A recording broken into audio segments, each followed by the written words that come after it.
Du bamsikai. Vienas bambas pravažiuotas 2000, kitas bambas pravažiuotas pusę lemo.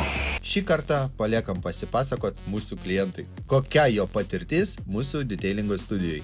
Mano žiūrovas prašė, sako, tu paskui po visą rezultatą, kai viskas bus padaryta, nufilmuok, kaip kas atrodo.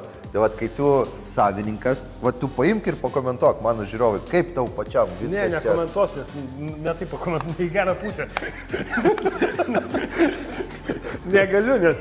Kas būna, kai nepadengta keramika? Musė nusiplovė, o nuo musės žarnos rūgštis jau skverbėsi į tavo naują automobilį. Kai bus uždėta keramika, to nebebūna. Dabar reikės viską poliruoti. O šitos vat, visus reikalus. O šitos visus reikalus apdaužimus.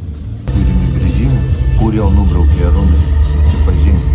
Klientas pasakė paprastai, stogo aš nepakeisiu. Ant stogo uždenkit man apsauginę plevelę. Ant stantramščių uždenkit man apsauginę plevelę. Žinojo pats tiksliai, tai ko ir mums iš karto ėmė ir akcentavo.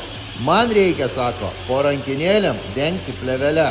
Bus padengta plevelė po rankinėlėm, jam pasiūlym apsaugoti durų kraštus. Užklijuosim ant durų kraštų PPF plevelės juostelės. Jinai per daug švari dabar, gaila net į lauką išvažiuoti. Čia viskas tvarkoj, ką čia daug komentuoti, aš matau atėjęs. Kokį atvažiavo, kokį išvažiuoju. Tai ir užtenka.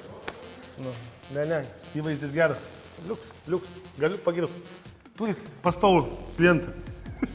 Gerai. Tai jis pasakykite, kada klausit, klausyt, plaudyklę negaliu.